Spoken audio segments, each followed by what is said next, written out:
Sector area and arc length.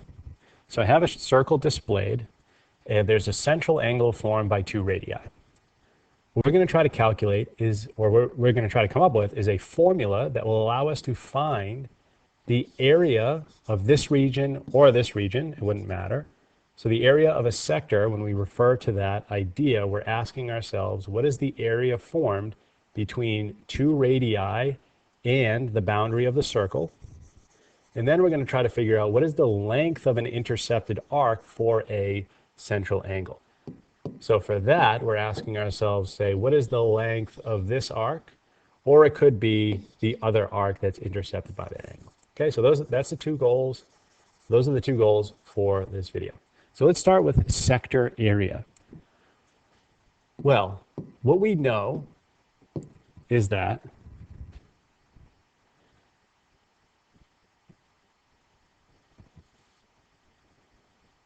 this region of space is taking up some percentage of the entire circle. And we know the area for an entire circle is pi r squared. So the area is dependent on the radius. Now, what percentage of the circle is that sector taking up? Well, we're going to have to observe whatever the central angle measure is. Now, what angle measure that is, we know an entire circle's angle measure, a full revolution, is 360 degrees. So if I just take the central angle measure and divide it by 360, that will tell me what percentage of the circle that sector accounts for. So all we have to do is take the full area of a circle and multiply it by whatever percentage the sector takes up, which again is calculated by the measure of the central angle divided by 360. And we're working in degrees here.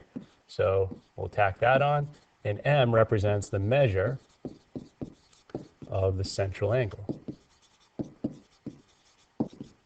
And remember, the central angle is equivalent to the measure of its intercepted arc. So if they asked you a problem on finding sector area, but you had the measure of this arc, say 30 degrees, well, no worries, you know that's 30 degrees, and this isn't drawn to scale.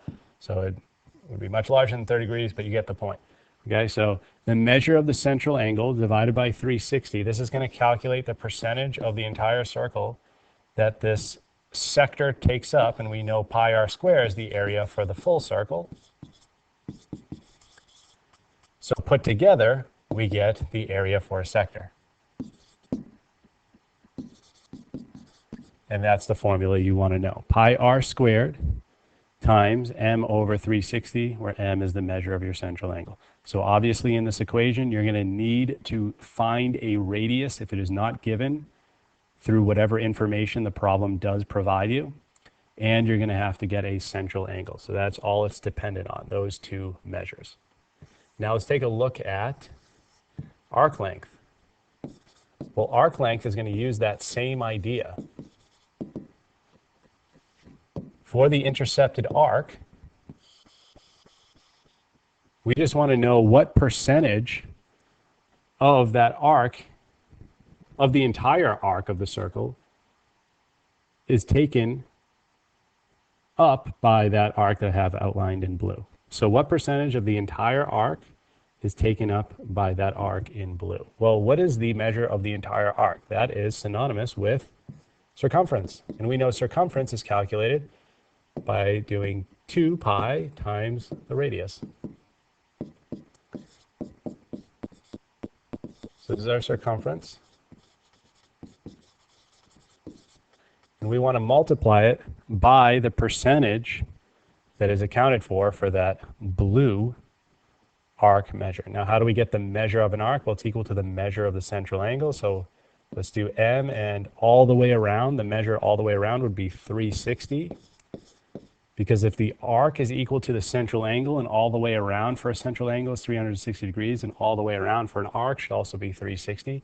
So we're using that same piece to calculate percentage as we did for sector area. So m is going to be the measure of your intercepted arc.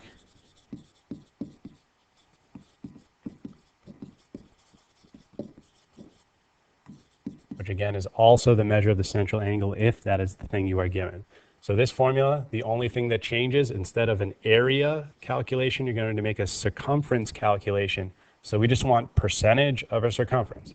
So arc length, percent of a circumference, sector area, percent of the entire area of the circle. Should make intuitive sense. So there are your two equations. Again, this one is only dependent on radius and measure of a central angle or arc, so you only have to find two values. If radius is not given, then use whatever information in the problem is given to you in order to determine that length. So there are the two formulas for sector area and arc length. You will see one wrinkle with sector area that we will talk about now, where they may ask you to find the area of this region enclosed between the boundary of the circle and a chord that connects to the endpoints of those two radii lengths. Okay, so let's say they want you to calculate this area that I'm going to outline in blue.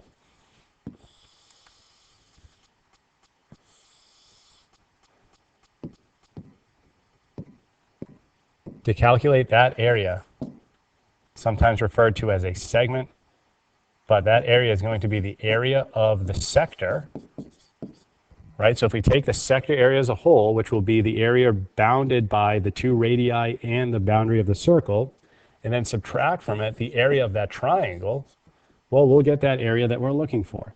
So sector area, we know, is going to be calculated by doing pi r squared. So let me just actually write a subscript here. Pi r squared, area of the circle, we want to know what percentage we're taking up. So what percent of the circle area, there's our formula for area of a sector. Now the area of a triangle we know is 1/2 base times height. So the base and the height are not always given and not always obvious. So you're going to have to do some work to find those values. Now, there's only three types of triangles that you'll be faced with. It's going to be a 45, 45, 90, or I should say two types, 45, 45, 90, or a 30, 60, 90. So let's look at both of those scenarios and how you would handle it in terms of finding the base and the height. So let's first look at, let's say that they tell you the central angle is a 90-degree angle. If you have a right angle here, you know that radius lengths are equal. So that length is congruent to that length. And therefore we have an isosceles triangle, and therefore base angles are congruent. And if the sum of the interior angles of a triangle is 180 degrees, you know that this angle must be 45 and this one must be 45, and you have a 45, 45, 90. Now, you're going to have to find a radius anyway to get the area of the sector. So it's likely you would have already calculated what this radius length is. And in this case, if you just orient this triangle in the correct way, you will see that the radius actually represents the base and the height when you are faced with a 45, 45, 90, central angle being 90 degrees. So instead of trying to use the chord as the base of your triangle, because then you would have to calculate this distance, because we know height runs perpendicular to the base, so don't use the chord as the base when you see a situation like this. We know we can pick whatever side of the triangle we want to be the base, but the most efficient pathway when I have a right triangle is to use the legs as the height and the base. Don't use the hypotenuse as the base, okay? So there's a 45, 45, 90 situation.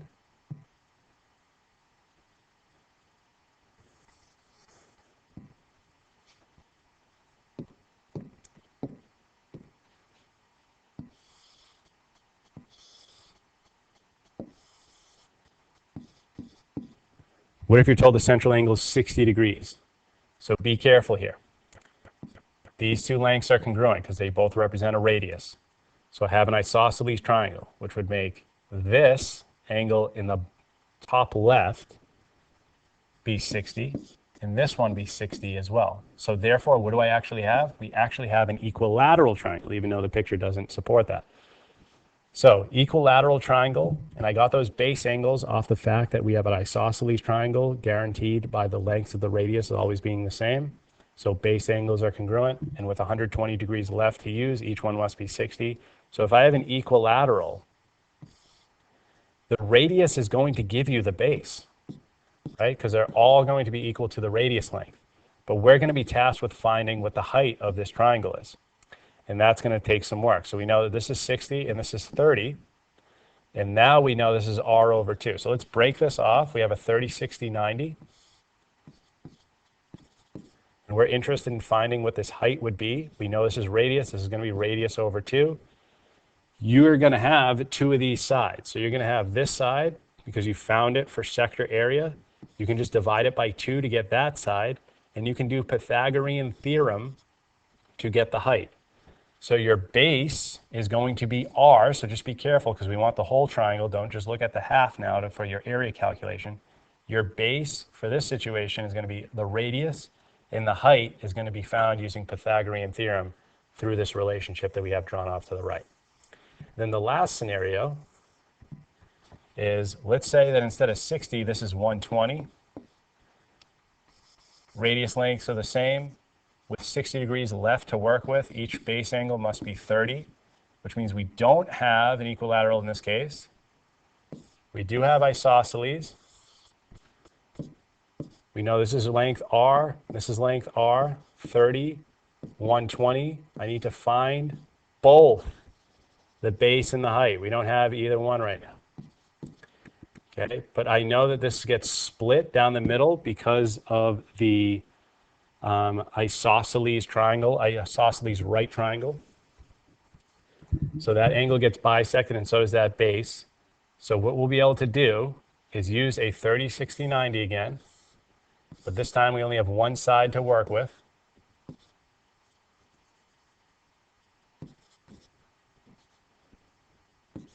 And here is our general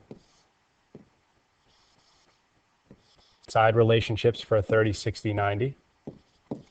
The side opposite 30a, the side opposite 60 is a root 3, and the hypotenuse is 2 times a. So that's what you would see on a formula sheet, or you could derive it yourself from equilateral triangles. So r represents my hypotenuse, which means the side opposite 30 should be half the length of the hypotenuse. So whatever the radius is, divide it by 2 to get your height. Okay, so the height is radius divided by 2 in this scenario. And then how do I get my base? Well, it's going to be the radius over 2, so this side, times the square root of 3. Now that only gets me this piece, but there's 2 of them. So we're going to have to ultimately multiply it by 2, which means the whole base is going to be r root 3, because those 2 would cancel if I multiplied it by 2. So the base is the radius times the square root of 3, and the height is just the radius divided by 2 when I have a scenario like this. So if you have to calculate the area of a triangle, you're either going to be faced with a 45, 45, 90, which is a nice situation because you don't have to do any math to identify base and height as long as you structure you pick a base being the legs of the right triangle as opposed to the hypotenuse. You won't have to do any additional math because you should have the radius else from other parts of the problem for the sector, for example. Or you're going to see a 30, 60, 90. And that will require you to do some work. Now, if you're fortunate enough to get a 60-degree central angle, then you actually have a equilateral triangle, which makes the math a little bit less intense. But if you have a 120, then we can see from here what I just wrote down, the relationships between the sides and how to find height and base. But either way, you're going to have to find base and height, so just make sure you are aware of that. And once you calculate the area for that triangle, you subtract it from the area of the sector to get that little piece up here, which we're looking for. And if we didn't have those special right triangles, well, we wouldn't be able to do it because we don't have the tool set, the trigonometry tool set, to be able to calculate the area of a triangle when I have the sides and the angle that comes between those sides. So like a side angle side scenario, we don't have that trigonometry background. So you're going to be limited to these types of triangles for a problem like that. So that concludes the video on sector area and arc length.